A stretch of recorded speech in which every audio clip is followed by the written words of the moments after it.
Should I do a chapel speech? Something I've asked myself many times over the last few years. Here's what a part of my train of thought looked like when deciding. Pro, I get 8 to 10 minutes of everyone's attention to say something I think is important. Con, I get 8 to 10 minutes of everyone's attention to say something I think is important. Good morning, everyone. My name is Mackenzie Blake, and I'm very excited to be standing here speaking to you all today. The hardest part of any task is the beginning. The start is the scariest. It's all unknown, blank, and completely up to you. Way too much pressure, if you ask me. Making the decision to take the chance and face a risk is scary, but the thought of missing out on an opportunity is even scarier. If you couldn't tell or didn't know, I love pros and cons lists and rely very heavily on them. One of the first ones I ever made was in grade 8 when deciding on which high school I wanted to go to. And as proven by me standing here today, Appleby is where I landed. These pros and cons lists I make whenever I am faced with a big choice are what I have now learned to be a mechanism of reassurance for me. Reassurance that I will make the best decision, reassurance that I will succeed, and above all, reassurance that in the end, I will be genuinely happy. Thanks to my pros and cons list, I can say that all of this is true about my decision to come to Appleby, but it is most certainly not the case with every decision I make, and that's okay, because not every outcome or decision we make will go perfectly, but that gives us the greatest opportunity there is, to grow. The pros and cons list are a good starting point. They give me authority over the decision and make starting something new a little less scary. Moving beyond the starting point, there are many things that create fear for us in any situation, good or bad. A question that rarely comes up, but will always catch me off guard is, what's your biggest fear? When I was younger, this question seemed easy and simple. I'd quickly reply with any of the following: heights, spiders, or bunnies. All pretty surface level answers. Today, I can proudly say I've overcome my fear of heights. Spiders I can deal with if I need to, and by deal with, I mean point the right person in the right direction. And bunnies, they still absolutely terrify me. When I reach below the surface, though, I realize I now have a new, ongoing, and growing fear. The question, what if? What if I get cut from the team? What if I don't get into my dream school? What if I make the wrong decision? These questions reflect the biggest obstacle there is: fear. More times than not, these what-ifs override a decision to take a risk and move past the fear. These what-if questions also creep into our heads and play tricks on us after we've made our decisions. They can breed regret. Looking back on a situation with regret and wondering to myself, what if, is something that absolutely terrifies me. I want to feel happy, content, and proud of where each decision I take leads me. So with that, how can I make sure that I make choices that I won't regret? Firstly, how we look back on any situation is entirely within our control. To look back on something with regret is a decision we make rather than choosing to feel content. Coming to the realization that we are the masters of our regret is empowering and can change this. Second, I have learned that to avoid the fear of the dreaded what if, I must go with the option that scares me. What if instead of taking the safe option, I step out of my comfort zone? What if I said yes to experiencing something unknown? By doing what scares you, you grow, you learn, and you become a little bit more resilient. The question what if really no longer matters because you're doing exactly what you thought you wouldn't do. You're doing what scared you. It's an understandable reflex to go with the safer option. There's certainty, clarity, and above all, comfort, something we all love.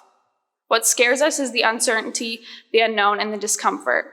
But what's amazing about all that uncertainty, unknown, and discomfort is the endless number of possibilities. When we focus on the possible negative outcomes, we become blind to the numerous positive ones.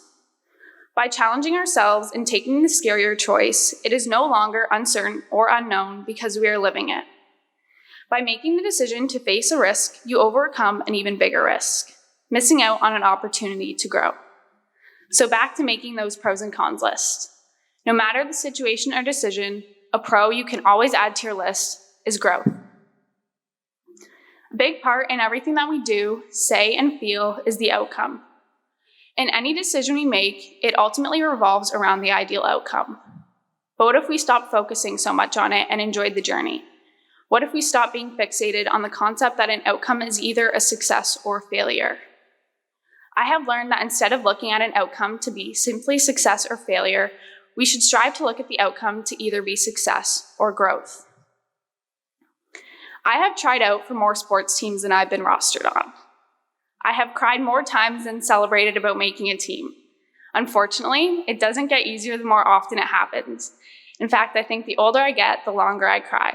But I cry a lot, so who knows? In grade 9, I was cut from the provincial field hockey team. I felt like a failure, but I didn't let myself become a failure. I'm not gonna lie and say I didn't cry for days, skip practices to avoid my teammates, and completely ignore texts from my friends, because I did do all of that. But what if I decided to quit? What if I let that one failure define me? It would be much easier if we were promised success in everything that we do, but we aren't. There are times when things don't work out and it can feel like failure, but the biggest test of character is not letting it become a failure. What I mean is not being so consumed by this negative outcome that we let it define us. Instead, use the negative outcome to learn, to grow, to come back stronger, and to be resilient. I turned every single reason I didn't make that team into goals to reach over that season. By turning a reason for defeat into a goal, I gained more control over the next outcome. I gave myself the chance to succeed later on by looking at that season to compete in every drill, game, and tournament I played in, regardless of the level. I focused not on the fact that I wasn't good enough to make the team that year, but focused on the chance to become good enough to make the team the next year. This perspective was the biggest turning point for me, and it helped me make the provincial team the following summer. With every decision we make, big or small, there will always be an outcome, and sometimes it's not up to us. But what we do have control over is our perspective. We choose how we look at things. We can't always change the set in stone outcome, but we can change how we react and choose what our next steps are. We can choose whether to grow or give in when faced with a roadblock. Fear is consuming, distracting, debilitating, and extremely tiring. So what if you give it a go? What if you change your perspective? What if failure was known as growth? I have learned a lot of these lessons through many successes and many failures. I have become more resilient with every defeat and have learned more from my failures than my successes. One thing I have learned from the wisest person I know, my mom, is that everything we do is a learning experience. One of the most important things we do is what we choose to do with every single experience and opportunity we are given. And she has always taught me to learn from them. Good experiences, but most importantly, to learn from the harder ones. This is one of the most valuable things I've ever learned. I've always said I love learning, but I think it stems from the idea that learning can create turning points.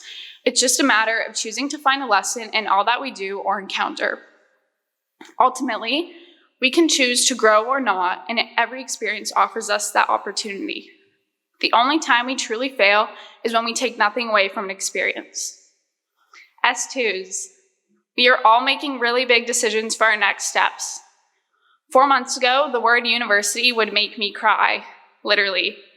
But with those stellar pros and cons lists, many conversations and thoughts, I have now found a school that scares me a little bit, in a good way, and one that will continuously challenge me to grow as a person. I hope you all find a place that gives you big butterflies in your stomach, pulls you out of your comfort zone, and one with more lessons to learn than just in the classroom. And to everyone else, regardless of where you're at right now in life, whatever decisions you might be making, big or small, I challenge you to do what scares you, to grow regardless of the outcome, and no matter what, to always learn from every experience. Thank you. Now will you please rise for the hymn Amazing Grace.